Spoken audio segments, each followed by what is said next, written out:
A few weeks ago, I came across a video by Carter Scotland Allen called I Watched A24 Films for 24 Hours. And it's a great video that showcases and celebrates A24, which is one of the most popular distribution and production companies that we've seen around in recent years. And by the end of the video, Carter watches about 11 films. 11, which is amazing and very, very commendable. But 11 isn't 24. And I think I could do better. I think that I could push it to the extreme, go crazier, and I think I could watch 24 A24 films without sleeping. I've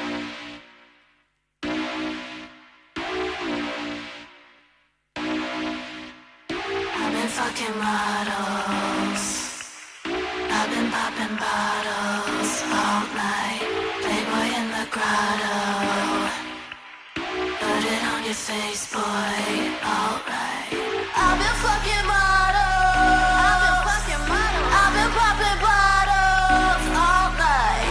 Playboy in the grotto. Put it on your face, boy. Alright. Daddy as fuck. I feel daddy as fuck. Daddy as fuck. I feel daddy as fuck. I feel daddy as fuck. I feel daddy as fuck. Daddy as fuck. I feel daddy as fuck. I feel. So here we go. These are the 24 films that I've chosen to watch over the next few days, and I've arranged them all into release date order. FYI, of these 24, I've actually already seen a quarter of them, so that's these 6 right here. I've stocked up on food, I've got my drinks ready, I've also got a 24 pack of Red Bull, and it is almost 10 o'clock, which means it's time for the first film, Spring Breakers. That's it, we're a go, A24 logo.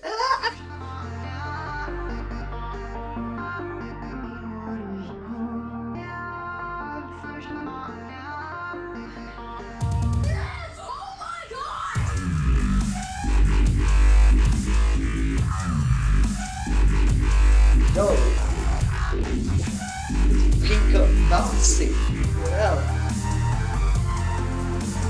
So Spring Breakers is a film about 4 women who have kind of fantasized about going on spring break and kind of breaking up their mundane lives. Well, that's the explanation they give in the film.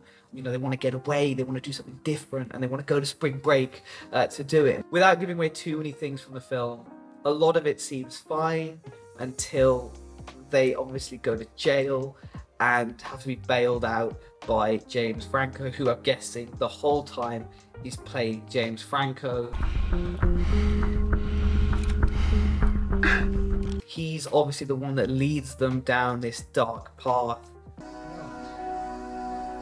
haven't even started this thing, and the vision problems are already setting in.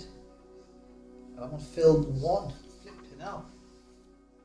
One scene in particular that stood out to me was the robbery scene towards the start of the film, where you aren't placed in the action. The camera stays outside the diner, looking in from the vehicle. Later on in the film, when you see them recounting the situation to Selena Gomez's character, the camera shifts. You're no longer outside, you're now inside the diner. You are experiencing the action firsthand, the tension, the conflict. It puts you in a state of high alert, pretty much, being in there.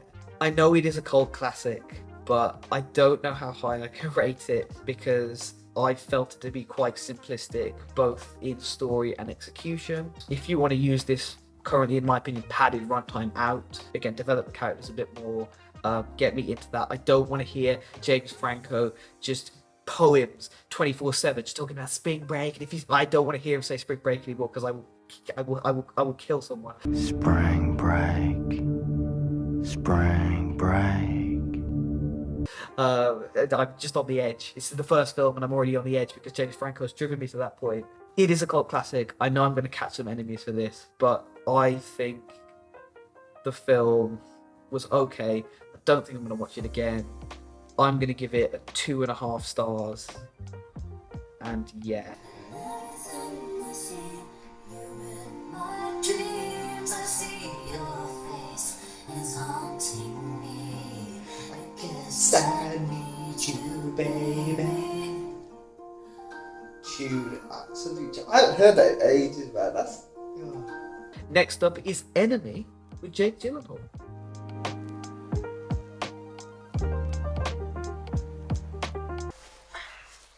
It's like the first 10 minutes of the film really hit sexy. So I just watched Enemy, Denis Villeneuve, starring Jake Gyllenhaal twice, and I thought it was a good movie. I don't really know where to go from there. It's confusing. Well, to me anyway. I think that I lack the understanding of what precisely this movie was about. To go over it in a few words, Jake Gyllenhaal plays a history lecturer who one day finds out that he has a doppelganger in a movie, and he basically tries to track down this person. That's essentially what the movie is about. The only place I think I can go is that the spiders are a manifestation of fear. I'm not sure if it's fear with anything in particular or just fear in general, but I think that fear is constant throughout the entire movie. We see the fear looming over the city at one point, and that is again a consistent fear that I think the Jake Gyllenhaal character has. Maybe everybody in the city has, and therefore every character we meet. I think I'm going to give this film 3.5 stars. I'm gonna put it out there. I'm gonna say 3.5 stars. We'll go with that. We'll see where it goes. What?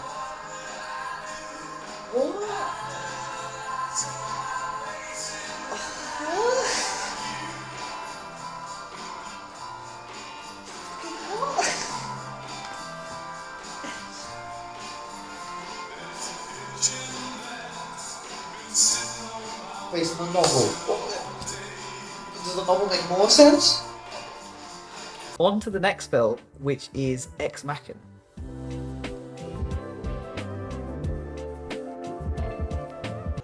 I cannot believe you and Joe haven't seen this. Like, genuinely. I cannot believe it. I think at its core, Ex Machina is a film about trust, kind of wrapped up in a story of robotics and AI. But I do think it is just an absolute masterpiece. It follows Nathan, Caleb, and Ava as your kind of three main characters. In a nutshell, Nathan is a billionaire genius who is developing a new AI, and he's invited Caleb out to run a Turing test on that AI being Ava. And it's just about kind of what unfolds over the space of a week when both Caleb and the audience are introduced to Ava. We're just going to see what happens. And she's fucking amazing. Dude. Cheers. Dude, cheers. Nice. I don't really want to get too much into the story because I think it is absolutely worth a watch if you haven't already seen it. I think it just really, really holds up. The story, the pacing, the cinematography just does an absolutely amazing job of kind of illustrating this dystopian present, dystopian future. I think I can now say dystopian present because we've got all this AI kind of lurking around the corner. And I think that further illustrates what Alex Garland is really good at, which is dystopias, not necessarily sci-fi. But you've got Ex Machina, Annihilation, and I think he does a really good job of kind of building tension, building out these worlds that hit so close to home, but maybe have gone wrong at one point. It's Apple. Like Apple. This is where they do the keynote from.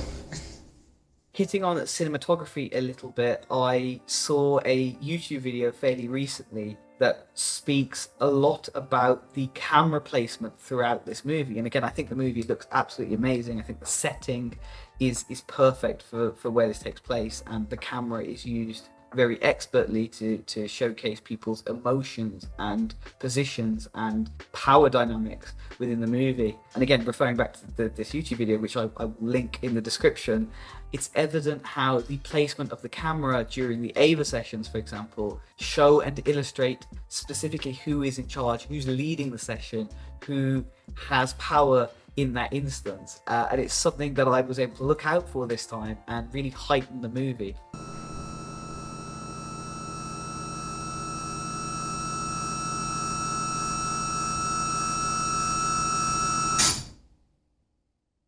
would have gotten lightheaded from that shit, man. Holy God. Depending on when you watch this movie, I think you can take different things away from it. As it is the second time I've seen it, I knew going in what was going to happen, and it was really fun this time to see that kind of play out and see things that I maybe missed on the first time watching it. So I think it's pretty much a masterpiece, and I'm going to give it 5 stars. I was tempted to give it 4.5 because there wasn't an A24 logo at the start, but I am 100% sure it is an A24 distributed movie. But yeah, no, it's a 5 stars on my letterboxd. Where's the A24 logo? With Universal Film 4, whatever this is. There's no A24 logo. There's no A24 logo. Next up is The Lobster.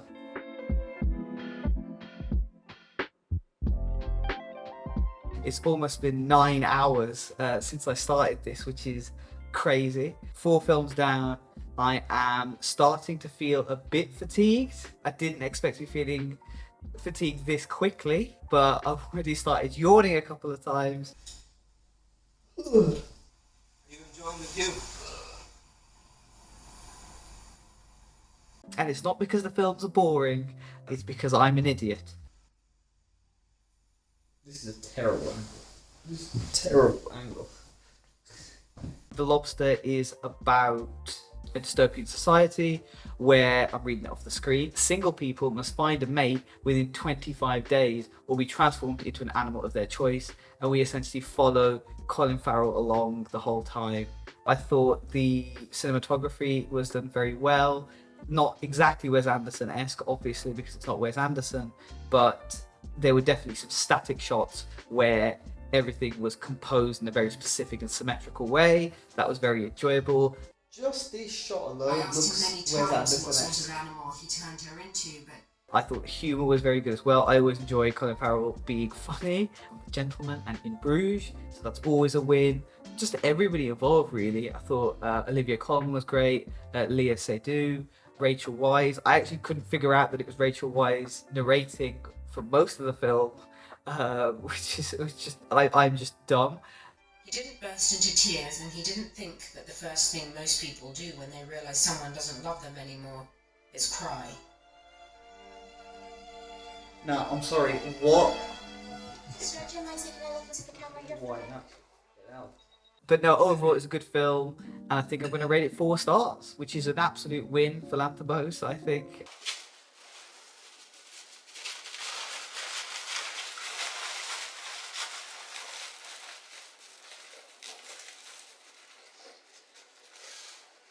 It's me.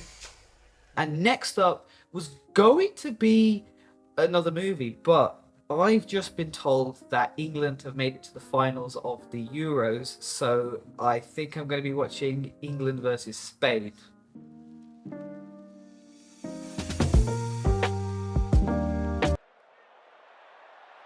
That's nicely won by Bellingham. In from Rice. And it's a shot on goal that Seaman had to save. Trying to turn it around the corner for Yamal, and he succeeded in that. Yamal is going to go over to Williams now. Fudge! Saka gets it through, and Bellingham tries to tee up Palmer. Yes! Yeah! Cucurella gets it back in. Fudge. The Altobel scores for Spain. Well, that was underwhelming. Here I am kitted up in my England flag, and yeah, Spain won. I had a feeling we wouldn't win. They obviously I want us to win, but hey, it is what it is. There's always next time. I thought the cinematography was alright, and I thought the narrative might have been maybe a little bit lost on me. Could have done with longer length maybe, but other than that, I think I'd give this maybe a 2-star, 2.5 star maybe. We could have done a lot better, I think. You know what? They very obviously made the hood red. Yeah, absolutely. For a reason. Yeah. How's it look? This is purely for the meme, right? Just FYI. I wouldn't usually sit here wearing this. Just No, it's all right. I understand, Herb. It's okay. I understand. So that brings us to almost 12 hours, and the next film is Swiss Army Man.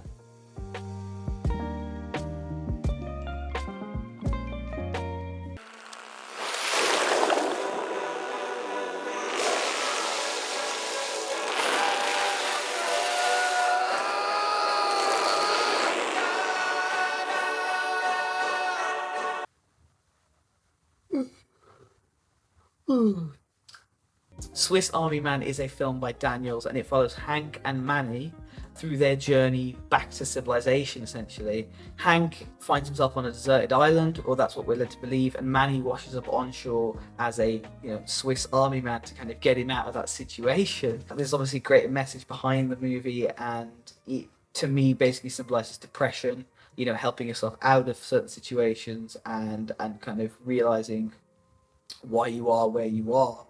I do kind of feel like it is a feel-good movie, and that's a really weird place to put this. There wasn't really a second act low point at any point, and I feel like I could just put it on and enjoy myself, basically. Again, the humour was very slapstick. I think it's quite enjoyable, and I would definitely give it a shot and watch it again. People poop every day, or extra when they're scared or sick, or right when they die, because you shit your pants when you die. Oh God. No, it's okay. People die every day. So overall, I think I'm going to give this film 4 stars. It did lose me a bit right at the end, but I think that overall it was really good concept. It was executed very well, and again, I think that was just did a great job, really. So yeah, really good movie, and I'm very happy with that. Take a picture of people, of course. Paul Dano's the bloody weirdo again. Status update on my situation. I did yawn a couple of times throughout that film. I was lying down, but I enjoyed it all the same, and I'm pushing ahead. The next film that I'm watching is Good Time. I'm just dropping the art, the bloody credits now. Whoa. Let's go. How bad do I look? Do I look like I'm going insane yet? Because I genuinely feel like it. I've been going for about 16 hours now, and we have reached the first milestone, which is I've watched 6 films, which means that I am a quarter of the way through.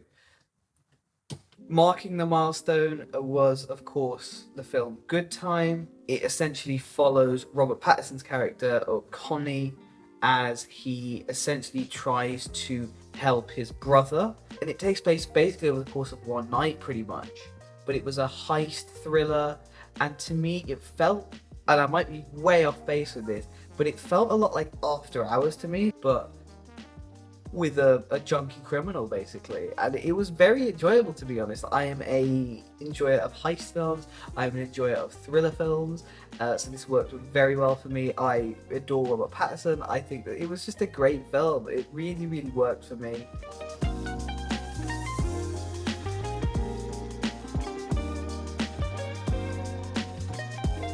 I know that the Safdie brothers also created Uncut Gems, which is actually coming up later on. I know that that's supposed to be a very kind of nail-biting, tension-based film, and I saw aspects of that in this film, to be honest, especially the hospital sequence. I was on edge, and I was waiting for potentially something to go wrong. Building that out into a whole movie is going to be a fairly thrilling experience. So I'm actually very much looking forward to Uncut Gems if I can make it there. But no, Good Time was very good, as the name suggests, and I'm going to give it 4 stars. 4 stars for Good Time. Very happy with it.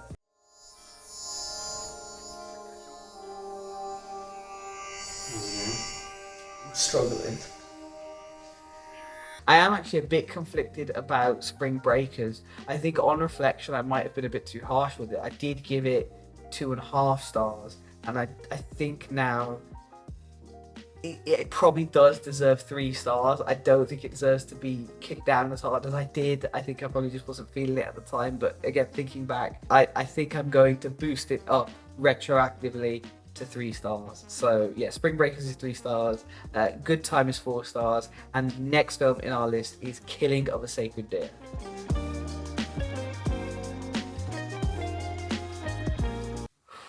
I'm not gonna lie, this was difficult, and not because of the movie. It's just because of this challenge. I think it's also to do with the time of day that it currently is. My eyes kept shutting throughout that film rapidly, multiple times. Did try multiple things to get myself back into it. I'll probably cut to shots of me now standing up.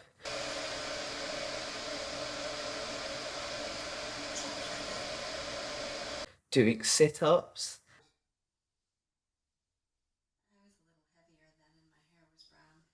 It's starting to go blue outside now, so that means we're probably over the hump. If that is the case, then that means that I should be at full vigor for the remainder of the films until we hit the next night, pretty much. At which point it will be absolute hell again. If that is the case, I don't know what I'm going to do. It might be time to crack out the Red Bulls. It might be time to leave all the lamps on, turn on all the lights. I don't know, genuinely. But I don't think I could have enjoyed that film as much as I wanted to, purely because my body was just going through it. A24 logo. Woo! Woo! You know what? Your Ghost Lanterns loves working with film 4. I will say that. That's what I've noticed so far. His third film is another film 4 logo. Fair play. The Killing of a Sacred Deer was... I can't even bother to remember the names anymore. The Killing of a Sacred Deer follows Colin Farrell's character, who is a surgeon, and he is being frequently visited / stalked by Barry Keoghan's character. And Barry Keoghan is essentially a former patient of his / former child of a patient of his. And Barry Keoghan's father is dead as a result of a botched surgery because of Colin Farrell, and essentially Barry Keoghan is now exacting his revenge upon Colin Farrell and his family, and that is pretty much it in a nutshell. Is him not being his own child's doctor a conflict of interest? MRI, MRA, both fine. The opening shot is absolute insanity. I mean, I'm sure I could watch a YouTube video that explains why that is the opening shot. Right now, this second, I haven't got the brain capacity to decipher what that was. It's just a black screen.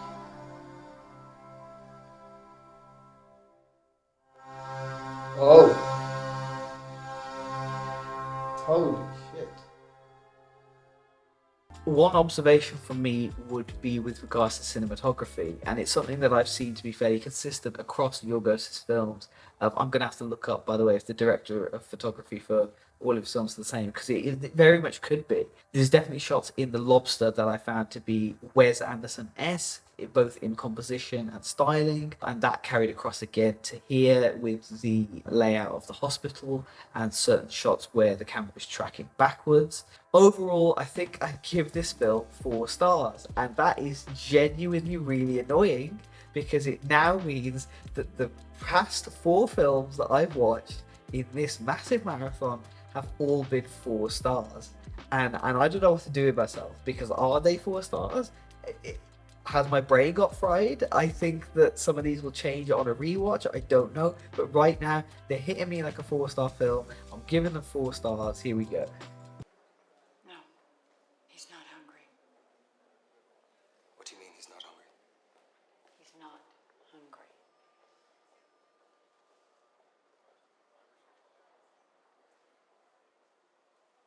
Next up is How to Talk to Girls at Parties.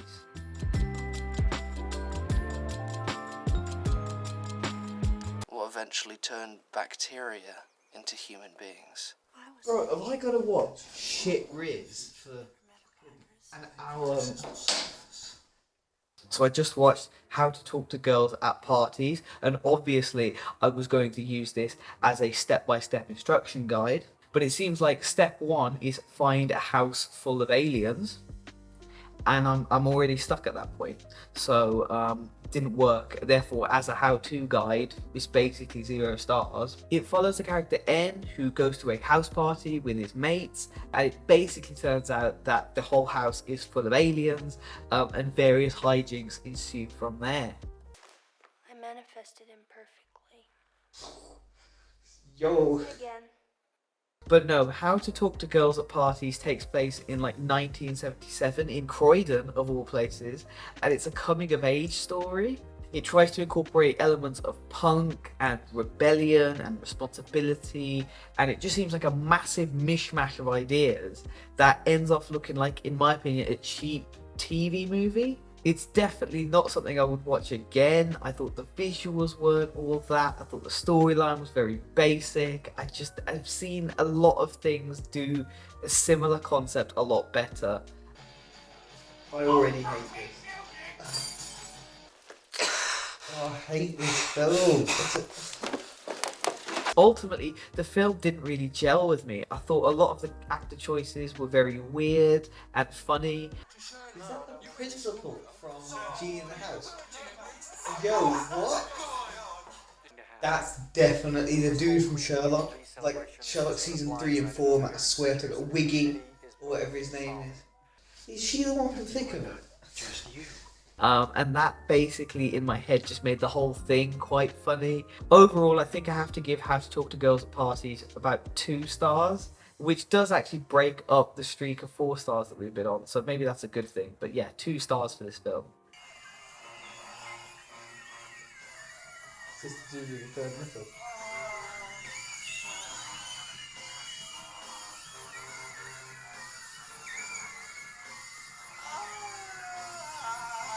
No, it actually is the dude in the third nickel.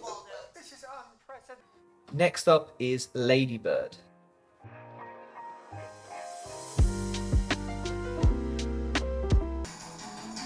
Just kidding me. Genuinely. Like, not the film, just the whole thing. Speaking about the movie, Ladybird, it follows the character Ladybird, played by Saoirse Ronan, as she navigates her final year at high school. As you can probably guess, this film is a coming-of-age story, and to be honest, I'm not that familiar with the genre. I'm now further on in life than I would be at the intended age, probably, and it means that I maybe don't resonate as well with the main character, but I do resonate better with some of the other side characters, for example. And that's not a bad thing. There's different things you can take away from the film at different times in your life. And I thought that this film did a very good job at painting what life is probably like as a high schooler, and showcasing the turbulent relationships with friends, with parents, with siblings, and all that jazz. And then back to City College, and then maybe you'd learn to pull yourself up and not expect everybody to do everything. In the name of the Father, the Son, and the Holy Spirit. Expect that. Let the Lord be with you. I've got the description up next to me on the TV, and it specifically mentions the turbulent relationship with the mother. And while I think that that is a crucial and, to be honest, the center of the majority of the conflict throughout the film, it's not the only conflict, and I think the whole film does a really good job of giving equal weighting to any possible thing that could be happening. And the whole movie kind of comes across as a montage, which is very impressive because it makes the whole thing feel a lot lighter than it is. So that mom's got issues, man, genuinely. Overall, I'd give Ladybird 4 stars, which returns us to the 4-star A24 streak that's been going on throughout this video. But there you have it. 4 stars for Ladybird. Hey, I'm not paying you to flirt. I wasn't flirting. Wish you had been. Oh.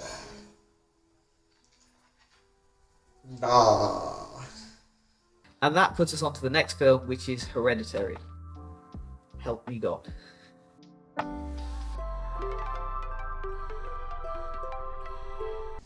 This is 100% not the conditions to be watching this film in. What conditions did you be watching it? You should be watching it in absolute pitch black darkness. What film was that? Hereditary.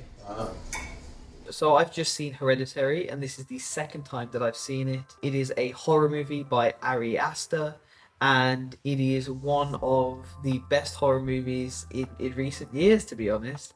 It follows a family after the death of their grandma, and it's essentially just the nightmarish descent that happens from that point onwards, pretty much.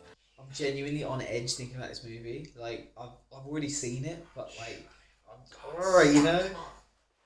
It's one of the few horror films that has actually managed to creep me out for multiple days on end. And I think that that's where this movie really shines. You have a lot of horror movies obviously going for the jump scares, and this is something that obviously uses the term elevated horror. Without using that term, I would rather go for something that's creepy, because that's genuinely more my angle of horror than any other angle. I'm not about that slasher. Even the gore doesn't matter to me that much. It's purely creepiness, I think, is what will get me. See, that to me is some of the creepiest imagery I've like ever seen in a horror film. I really don't like it when people act like not people. You know, when it's like kind of an uncanny valley. So I've previously rated Hereditary 4 stars, but I think after the second watch it has to kind of go up to 4.5 stars, just because, like I've said, it's one of the best horror movies in recent years. It's a long build-up, but it absolutely pays off, and I think that is an absolute banger, basically. Forgot how good that shot is. It's a good shot. Up next was supposed to be Climax, but I've skipped over it and we're going to be going straight ahead to the Lighthouse. But don't worry, Climax will be appearing again later on. So yeah, the Lighthouse.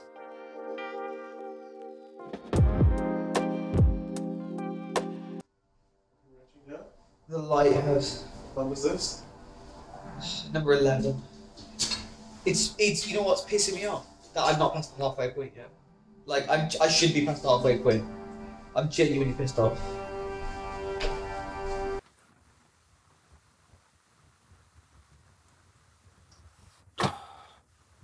So I just watched The Lighthouse by Robert Eggers, which stars Willem Dafoe and Robert Pattinson, and it essentially follows two lighthouse keepers through their descent into madness, and it's a pretty intense film. It wasn't what I was expecting going in, purely because it's been told to me as a horror film, and I basically spent the whole time expecting it to be a creature horror flick, and it absolutely was not that. It was something entirely different, and I really enjoyed it. It's essentially an immense character study. Better love me than in a knife in your pocket. That's safe. So he's either telling the truth or he's a master of gaslighting. It's one of the three.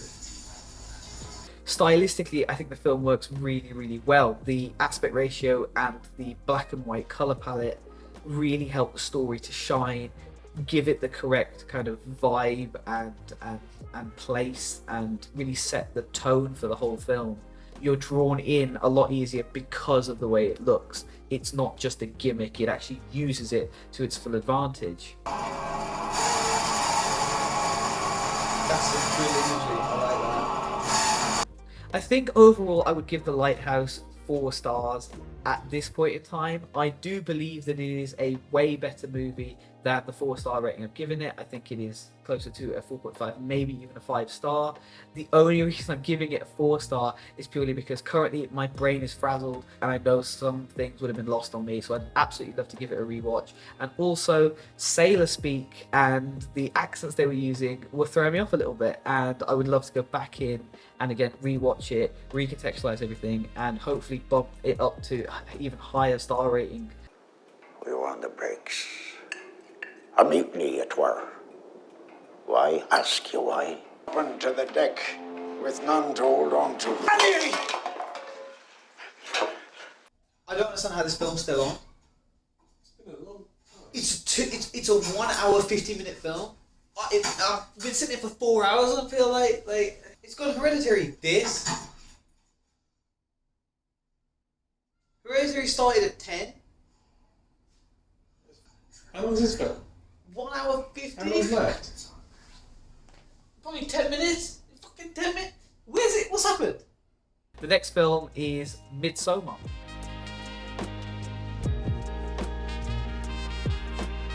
So Midsommar focuses on a couple and a group of friends that travel to Sweden to attend a commune summertime festival, essentially. The film covers a wide range of topics, from shared empathy to found family, loss, grief, and encapsulates them all beautifully in one movie. It reminds me of the angel shapes in Hannibal. I think the cast really shines throughout this entire movie. I think the casting choices were absolutely on point, with Florence Pugh obviously as Danny, the main character, just incredibly well acted, and you really believe all the emotion that everyone's feeling. When I first watched Hereditary and Midsommar, I watched Midsommar first, then Hereditary, and I think that that has had an effect on the way that I view the films. As I have watched it this way, I do think that Hereditary is a better movie. It appeals to my sensibilities a little bit more. It is creepy, it is chilling, and I found Midsommar to just be a little bit more tame in that aspect. Again, I thought some aspects were absolutely amazing. The set dressing is beautiful, the costume design, the execution of it all is done very, very well. The opening scene is outstanding. My hair's standing up on end. Like, I've got goosebumps. And I've seen this intro before. It's so good. That alone is flipping haunting, man. Genuinely. Right. I mean, what a way to start a movie, man. You know? Like that is genuinely impressive. I will give that. That is top tier though. Oh look, I've got the goosebumps again. There we go, look at that. I'm going to give Midsommar a 3.5, and I think that that is quite controversial, as a lot of people do like this movie, but I wasn't really on board with the pacing for this either. Oh here, you try one of these. They're like, you know, pop chips? I never had a chance. They're like pop chips, but they're Mexican flavored. Like, it's weird, isn't it? It's just weird. No, I'm sorry. No, you're fine. I'm gonna just. Yeah, but I figured I'd try them. Like, you know. That's like Terrible, isn't it? it's like spicy cardboard. Mm.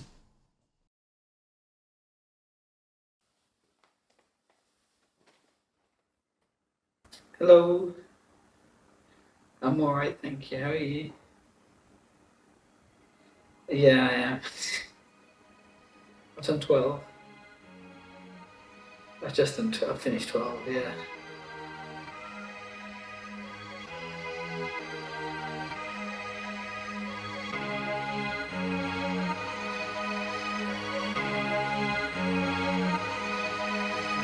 Off with your head.